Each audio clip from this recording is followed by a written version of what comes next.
Hi guys, it's Lynn here. Hope you're having an amazing day.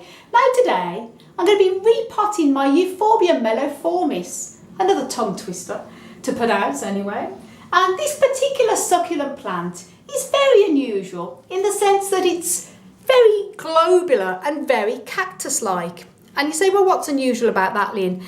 Well, a lot of Euphorbia succulents, they do look quite cactus-like in their appearance, but this one is often the most commonly one that gets mistaken for a cactus, when it is actually not a cactus, it's 100% succulent.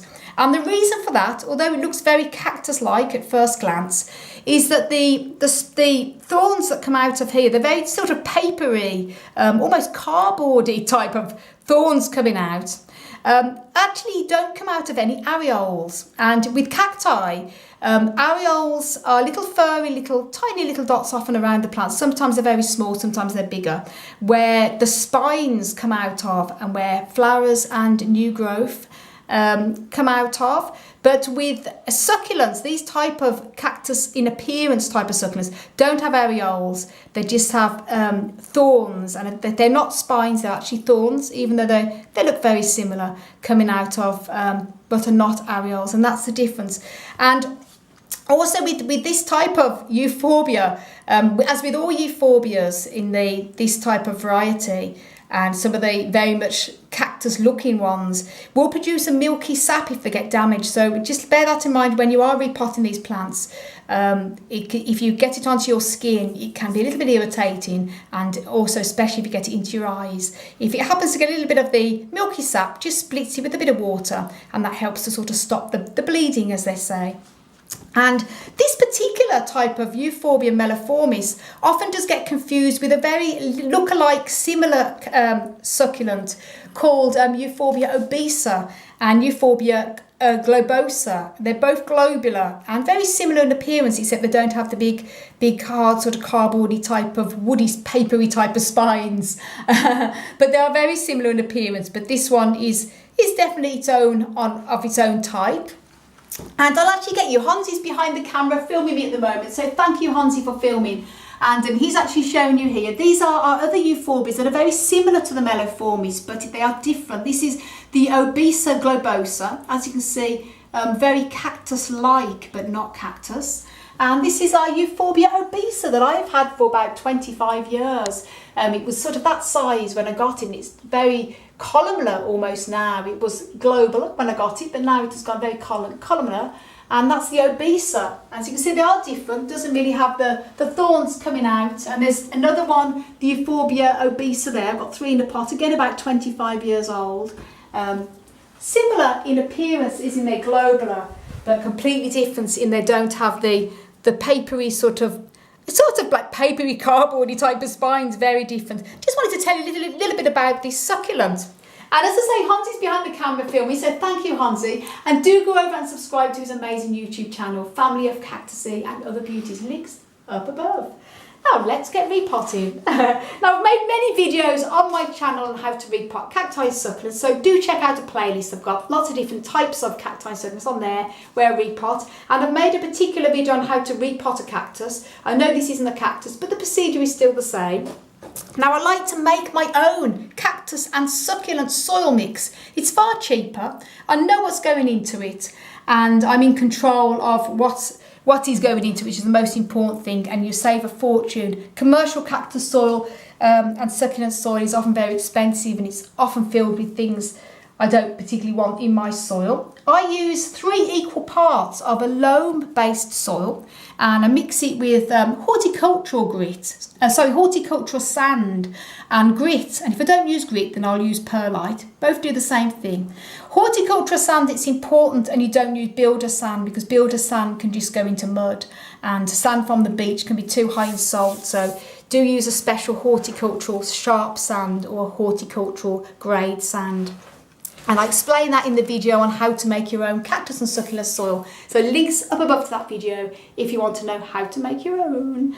The most important thing is that the soil that you do use, whichever you prefer to use, is that it's well draining. So water comes out of the soil fast, and also it dries out fast, because if you're using a soil that's high in clay and other soils that retain a lot of water, then the plant can rot. This is very, very important with succulents and cacti. So there you go. Now I just want to gently loosen that up. There you go. Now that's great. As you can see, the roots look very good there. It's not heavily root bound. This, by the way, is normal. That's not rot or anything. This is what they call natural corking. And you get this on succulents and particularly on cacti as they age. This isn't a particularly old plant, but it's normal for the base of these type of globular succulents and with cacti in general to sort of have a hard brown skin at the bottom, and as long as it's not soft and it's hard like that, it's just natural aging and natural corking. And I've also made a video on natural corking on cacti plants. The same will be the same for succulents. Do check that video out. Links are also up above to that video now and at the end annotations. It's just to explain a little bit what this is, and don't panic if you have that. And if the roots were very knotted and root bound, I would gently tease these roots away before putting into fresh soil. But as you can see, there's lots of space around the roots, and this I'm not going to disturb any more than I need to. So I'm just going to be placing that into this soil here. Cacti and succulents can acclimatise very well into their new soil. I'm just going to gently take a little bit away off the top, just so it's easier for it to go into the new soil there. As you can see, that's that healthy plant and good roots. And what I'm going to be doing then is just put in the bottom, like that. So it's important not to go up too big of a pot, because if I went into a big pot like that, doesn't matter how well draining the soil is, it could still rot if it doesn't dry out fast enough. And putting this in around here. It's great I've got Hansi to film because I've got my hands free today.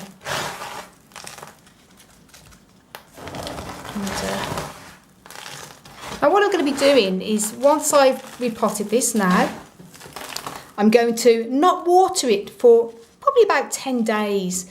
And the reason for that is that when you do repot a cactus or a succulent, it's inevitable, doesn't matter how careful you are, and I'm very careful as you can see, that some damage may happen to the roots. I don't think I've done any damage with this. But I just prefer personally just to not water just for the first week to 10 days. And then I'll introduce a little bit of water just so it acclimatises slightly to the new pot. But again, this is just a personal choice for me. Some people go ahead and water the cacti straight away and have no problems, but it's just my choice here. I might probably put a bit of top dressing on this later just to cover the top, but that's it potted up for now. And just gently tap to make sure it's all going down the sides there. And that's it. All done. And then the little label. I like to label all my plants. Euphorbia meloformis. And this is one I've probably had about 5 years now, I think. 4 or 5 years anyway. I got this from the Cactus Society in Dublin from my friend Michael Harrington. And it's doing very well. So guys, thank you so much for watching. And if you want to know a little bit more on how to grow cacti and succulents, if you're new to the hobby, then please do check out my website, desertplantsofavalon.com. Hover your mouse over the growing tips, drop down bar and different sections on how you can care for your cacti and succulents. And stay tuned for lots more future information coming up on my website and lots of blogs coming soon. And thank you again, Hansi, for filming.